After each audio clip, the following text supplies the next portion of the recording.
Transforme a sua vida em um ano lendo a Bíblia de capa a capa, de Gênesis a Apocalipse. Hoje eu quero fazer o convite 303 da nossa leitura. Estamos chegando já próximo, ao final. Se Deus permitir, ainda faltam 62 dias para a gente concluir toda a Escritura. E se você está aqui e perdeu algum dia de leitura, fica comigo até o final e você terá acesso. Eu vou disponibilizar de forma gratuita todos esses dias de leitura. Hoje eu quero convidar você a ler o trecho final de 2 Reis, os últimos capítulos 23, 24 e 25 do livro de 2 Reis. Ele vai reforçar, a leitura que a gente fez do livro anterior de Jeremias. Então nós conseguimos montar todo esse quebra-cabeça, essas montagens da Bíblia. A gente está lendo de forma diferente, então a gente está intercalando alguns livros. Ainda ficou alguns versículos, de 2 Reis e também 2 Crônicas. Então, 2 Crônicas nós vamos ler no dia posterior, dia 304. Bom dia, Conceição, que bom te ver aqui. Acompanhe então comigo a leitura, 2 Reis, capítulo 23 em diante. Bom, as reformas religiosas de Josias, Versículo 1 diz: Josias mandou chamar todas as autoridades de Judá e de Jerusalém. Então o rei subiu ao templo com os sacerdotes e os profetas e com todo o povo de Judá e de Jerusalém, dos mais simples até os mais importantes. Leu para eles todo o livro da aliança encontrado no templo do Senhor. Versículo 3: O rei ficou em pé no lugar de honra junto à coluna e renovou a aliança na presença do Senhor. Comprometeu-se a obedecer o Senhor e cumprir seus mandamentos. Mandamentos, preceitos, decretos, de todo o coração e de toda a alma. Confirmou desse modo os termos da aliança escrito no livro. E todo o povo se comprometeu com a aliança. Em seguida, o rei deu ordens ao sumo sacerdote Ilquias, os sacerdotes auxiliares e os guardas das portas do templo, para que removesse do templo do Senhor todos os utensílios usados para o culto de Baal e Acera e todos os astros do céu. Mandou queimar tudo fora de Jerusalém, nos terraços do vale de Cedron. Levou as cinzas para Betel, eliminou-as os sacerdotes idólatras nomeados por rei anterior de Judá, pois havia oferecido sacrifício nos santuários idólatras em todo o território de Judá e nos arredores de Jerusalém. Também havia oferecido sacrifícios a Baal, ao sol, à lua, às constelações e a todos os astros dos céus. Removeu do templo do Senhor o poste de Acerá e o levou para fora de Jerusalém, para o vale de Cedron, aonde queimou. Depois moeu as cinzas do poste e lançou o pó sobre os túmulos do povo. Também demoliu os alojamentos dos prostitutos e das prostitutas cultuais dentro do templo do Senhor, onde as mulheres teciam enfeites para os postes de Acerá. Josias trouxe para Jerusalém todos os sacerdotes que moravam em outras cidades de Judá. Profanou os santuários idólatras, onde havia queimado incensos desde Gebá até Berseba. Destruiu os santuários na entrada da porta de Josué, governador de Jerusalém, à esquerda de quem entra pela porta da cidade. Os sacerdotes que haviam servido nos santuários idólatras não tinham permissão de servir no altar do Senhor, em Jerusalém, mas podia comer dos pães sem fermento junto com os outros sacerdotes. O rei profanou o altar de Tofete, no vale de Ben-Hinom, a fim de que ninguém mais pudesse usá-los para sacrificar no fogo um filho ou uma filha, como oferta a Moloque. Removeu da entrada do templo do Senhor as estátuas de cavalos que os reis anteriores de Judá haviam dedicado ao sol. Ficava perto do alojamento do eunuco Natameleque, oficial do templo. O rei também queimou os carros de guerra consagrados ao sol, derrubou os altares que os reis de Judá haviam construído no terraço do palácio, sobre a sala de Acás. Destruiu os altares de Manassés, havia construído nos 2 pátios do templo do Senhor. Despedaçou-os e espalhou o entulho no vale de Cedron.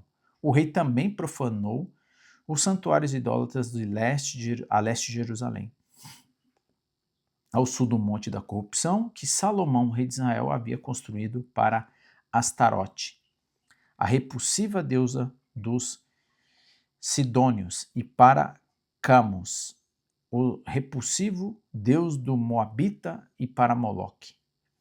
O repugnante deus dos Amonitas fez em pedaços as colunas sagradas e cortou os postes de Acerá. Depois espalhou sobre eles ossos humanos.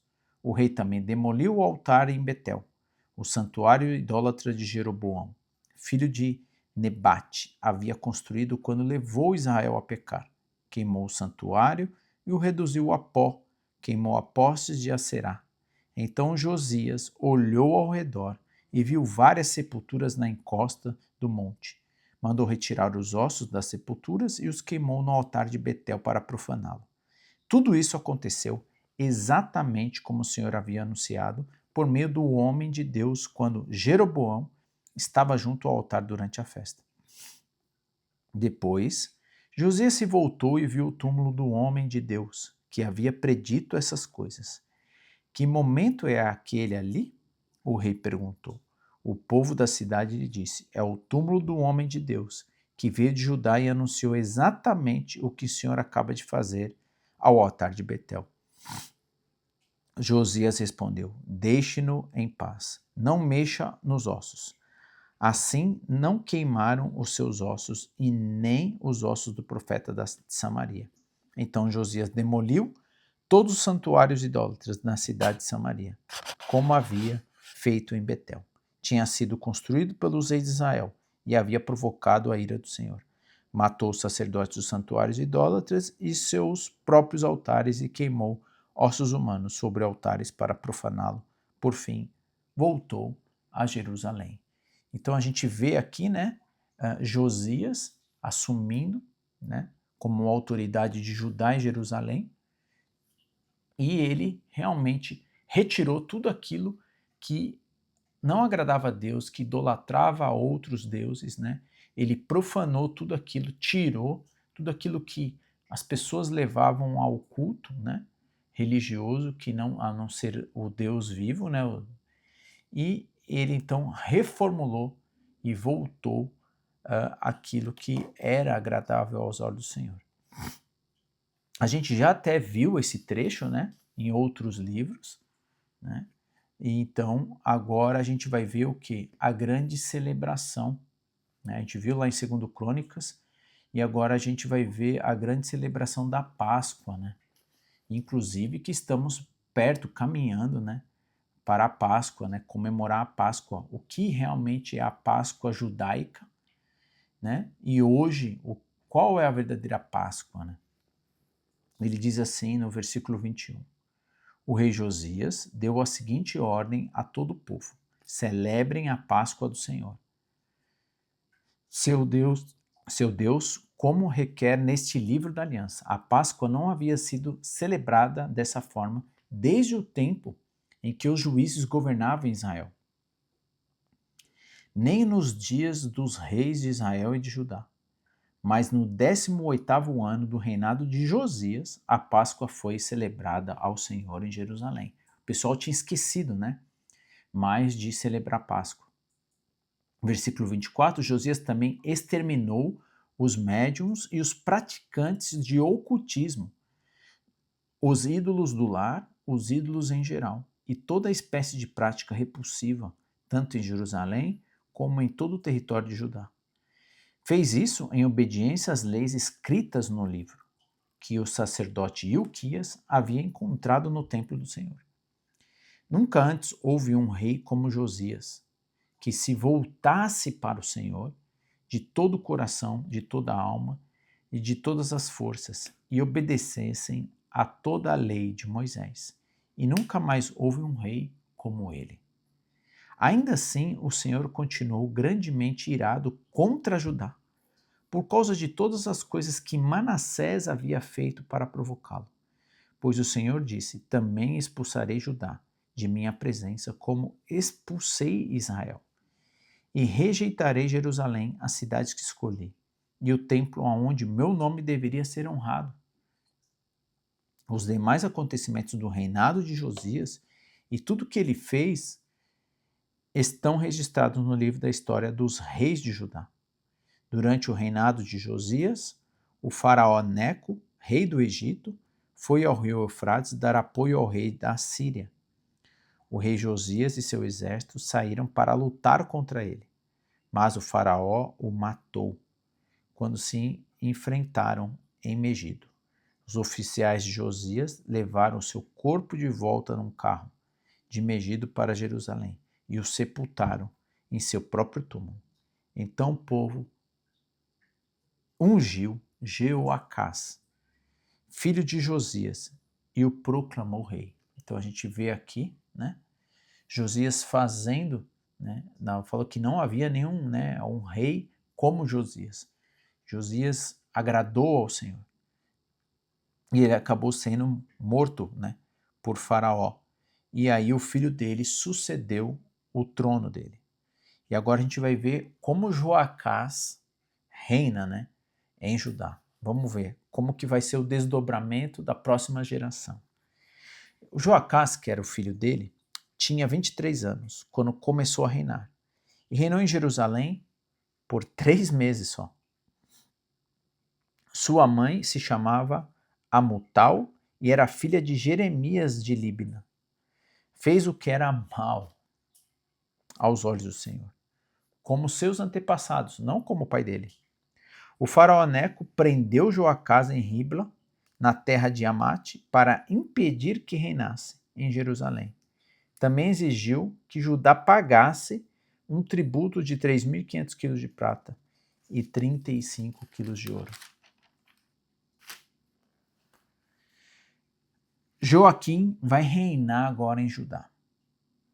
Em seguida, o faraó Neco escolheu Eliaquim, outro filho de Josias, como sucessor de seu pai e mudou o nome dele para Jeoaquim. Joacás foi levado como prisioneiro para o Egito, onde morreu. A fim de obter o ouro e a prata que o faraó Neco havia exigido como tributo, Joaquim cobrou dos habitantes de Judá um imposto proporcional às posses de cada um. Joaquim tinha 25 anos quando começou a reinar e reinou em Jerusalém por 11 anos. Sua mãe se chamava Zébida e era filha de Pedaías, de Ruma. Ele fez o que era mal aos olhos do Senhor, como seus antepassados.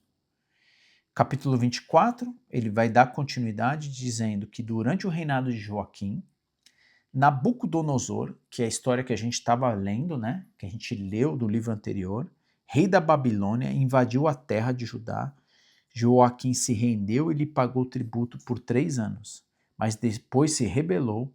Então o Senhor enviou bandos de saqueadores babilônios, sírios, moabitas e amonitas contra o reino de Judá para destruí-lo, como tinha anunciado por meio de seus profetas, que é o Jeremias. Essas desgraças aconteceram a Judá por ordem do Senhor. Ele havia resolvido expulsar Judá de sua presença por causa de muitos pecados de Manassés, que havia enchido Jerusalém de sangue inocente. O Senhor não perdoou esse pecado. Os demais acontecimentos do reinado de Joaquim e tudo que ele fez estão registrados no livro da história do rei de Judá. Quando Joaquim morreu, se reuniu seus antepassados, seu filho Joaquim foi seu sucessor.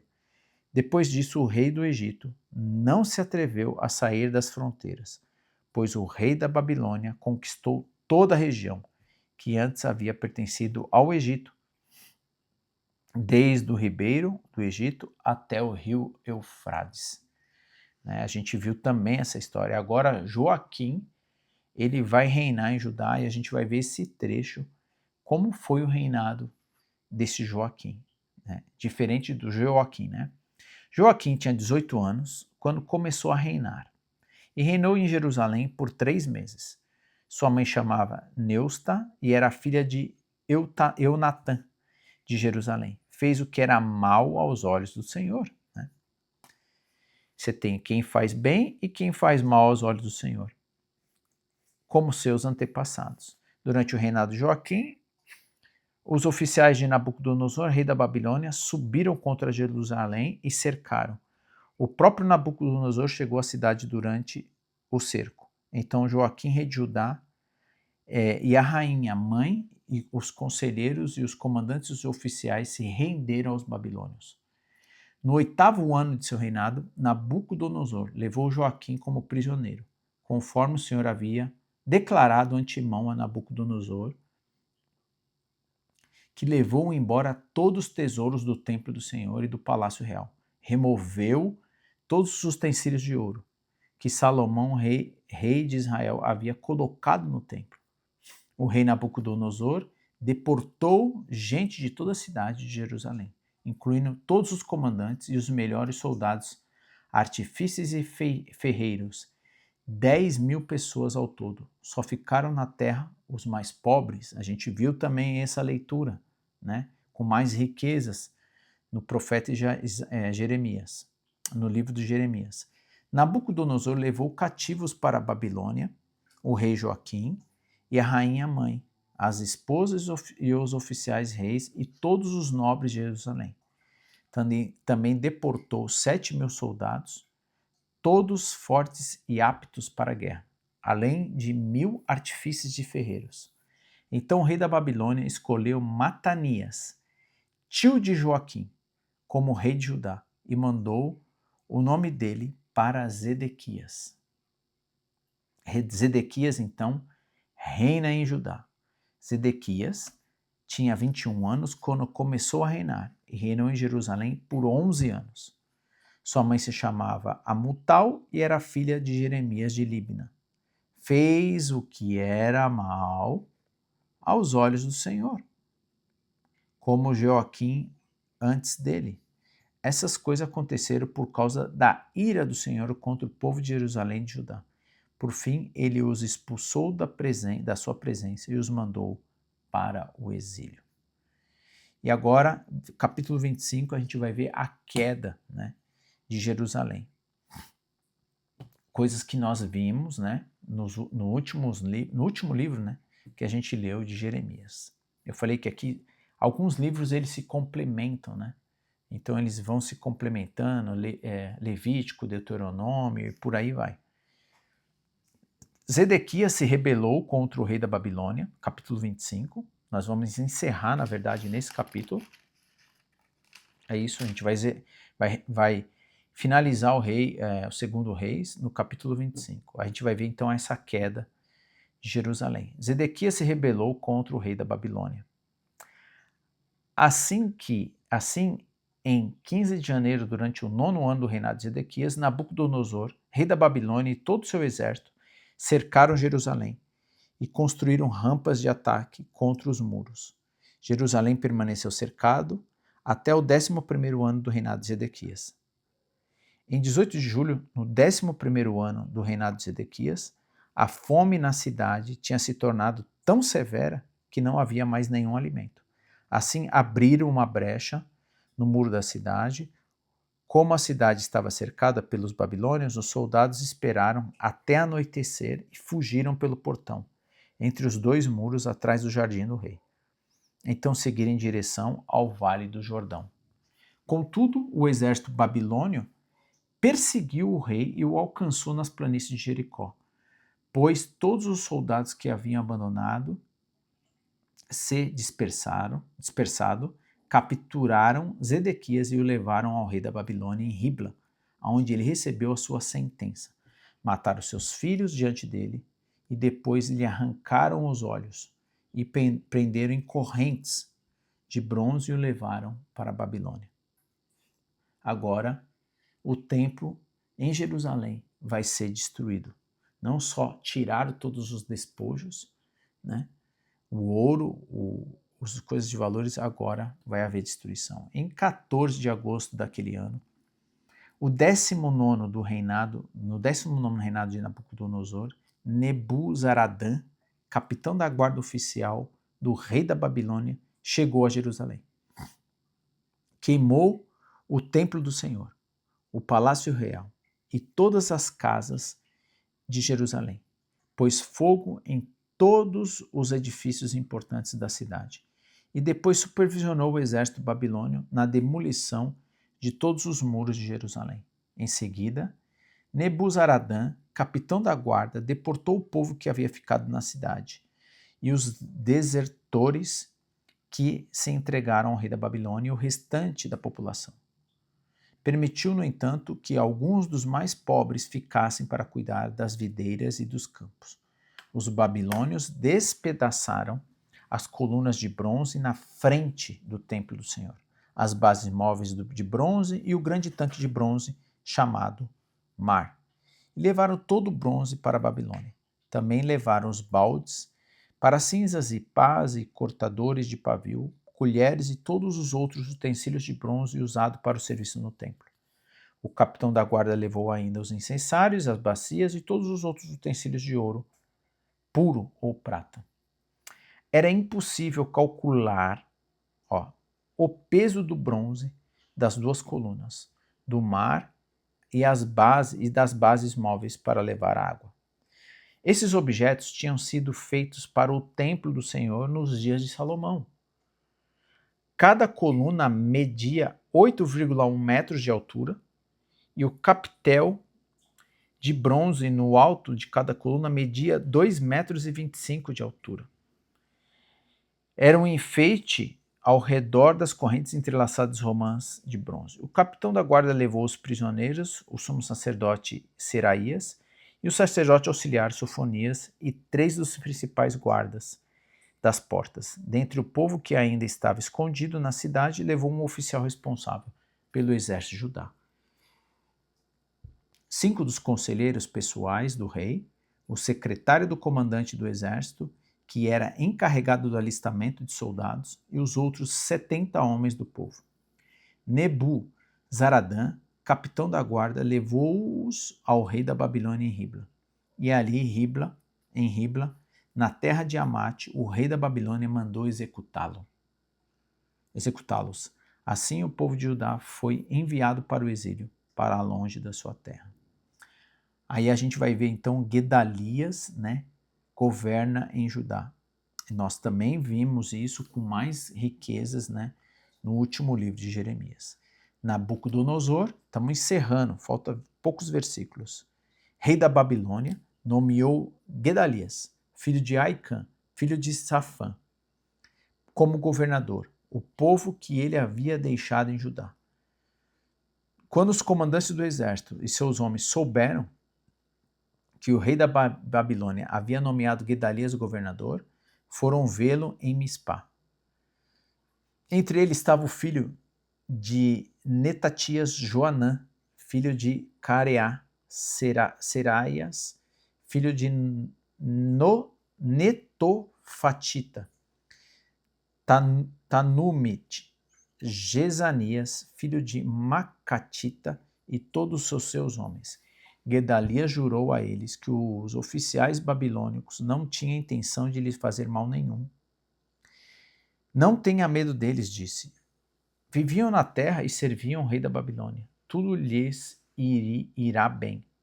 Mas no 7º mês desse ano, Ismael, filho de Netatias, filho de Elisama, que era da família real, foi com 10 homens em Mispá e matou Gedalias.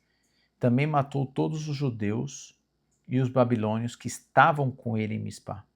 Então, todo o povo de Judá, dos mais simples até os mais importantes, bem como o comandante do exército, fugiu para o Egito, com medo do que os babilônicos lhe fariam.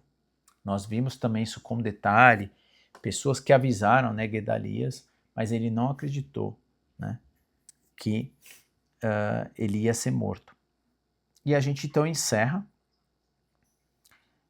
no capítulo 25 até o versículo 30, de 27 a 30. No 37º ano do exílio de Joaquim, rei de Judá, Evil-Merodach começou a reinar na Babilônia. Foi bondoso com Joaquim e o libertou da prisão em 2 de abril daquele ano. Falou com ele gentilmente e colocou-o num lugar mais elevado que os outros reis exilados na Babilônia. Providenciou roupas novas para Joaquim no lugar das roupas de prisioneiro. Permitiu que ele comesse na presença do rei enquanto vivesse. Assim o rei lhe deu uma provisão diária de alimentos pelo resto de sua vida. E a gente então encerra aqui, né, mais um livro, né, o livro de 2º Reis, no dia 303 da nossa leitura. Se Deus permitir, né, amanhã, no dia 304, nós encerraremos, né, o 2º Crônicas, que vai o quê? Reforçar, vai repetir, né, reforçar esse final, né, desses reinados, né, de Josias, que vai celebrar Páscoa, enfim, a gente vai se complementando, né, dentre os livros que nós estamos lendo. Nós estamos lendo a Bíblia de uma forma diferente, né, intercalando entre os livros.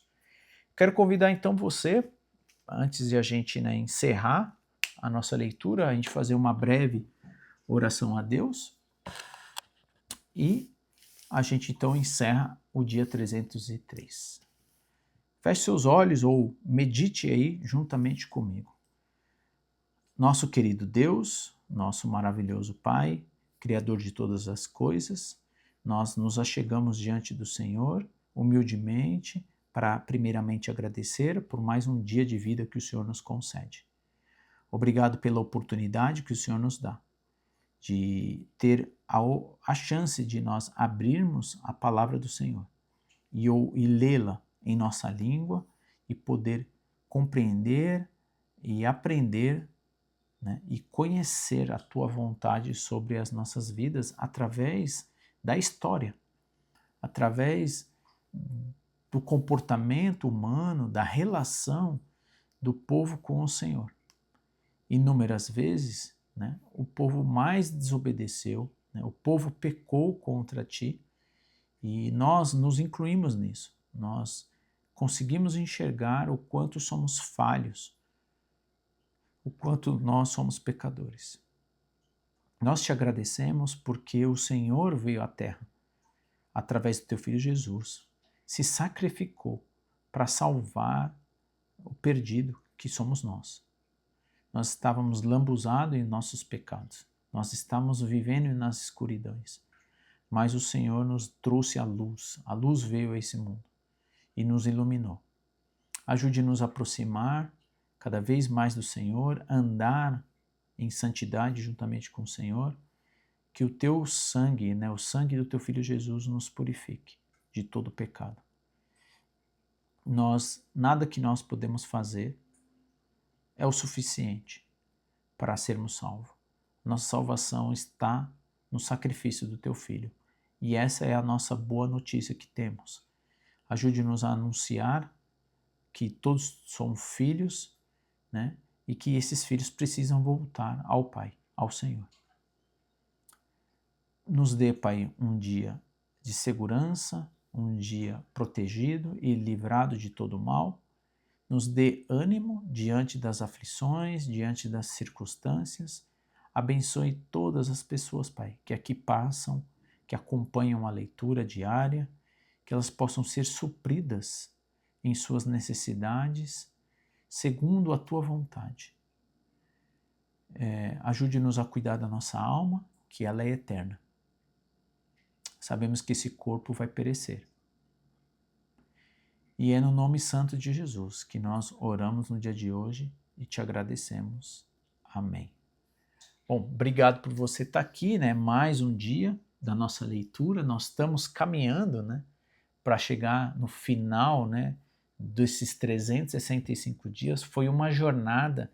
Deus nos abençoou, Deus nos sustentou nesses 303 dias, né? Faltam aí 62 dias. Já estou ficando, né, com saudade, mas a gente vai dar continuidade em outros planos, outros propósitos, outros projetos de nos conhecer, né, cada vez mais a Deus, nessa linda, né, história que nós vivemos, né, e que o povo viveu e que nós vamos viver no nosso dia a dia, nessa relação de aprendizado do que aconteceu no passado, que a gente pode aplicar para nós no dia de hoje. Talvez você esteja aqui, em algum momento você perdeu a leitura. Eu vou, ao final desse vídeo, eu salvo esse vídeo, eu subo ele no canal e você então acessa 2 cards nessa tela. Um te leva à leitura do dia anterior, no dia 302. O outro card nessa tela vai para o quê? Para uma playlist desses 303 dias. Você pode acessar, você pode reler, você pode ouvir no teu trabalho, caminhando ao teu trabalho. Você pode encaminhar essa playlist para outras pessoas, convidando elas, né, a acompanhar conosco essa leitura. Se você gostou desse vídeo, então eu peço que você deixe um joinha, né, deixe seus comentários lá, e aí esse vídeo se torna relevante para as pessoas também que gostam e querem, né, seguir, ouvir a palavra de Deus. Você que não se inscreveu ainda no canal, quer se inscrever, você clica na minha imagem também no meio. Você pode se inscrever e aí vai ter um sininho ali, você pode ativar o sininho para ser notificado todas as vezes que eu subir um novo vídeo. Bom, tenha um ótimo dia, Deus abençoe a sua vida, a minha, a todos nós, né? E se Deus permitir, então, estaremos amanhã finalizando mais um livro, que é o livro de 2 Crônicas, né? E a gente vai vendo toda essa história, como vai acontecendo, tá bom? Tem o grande livro do profeta Daniel, que a gente vai ver a queda do rei da Babilônia, né? E a gente vai ver os outros impérios, até chegar ao grande livro de história, né? Da história da igreja, o historiador médico, que é Lucas, né? A gente finaliza a nossa leitura do ano, né, em Lucas, o Evangelho de Lucas. Bom, que Deus te abençoe e nos vemos amanhã, se Ele assim permitir. Um ótimo dia. Tchau, tchau.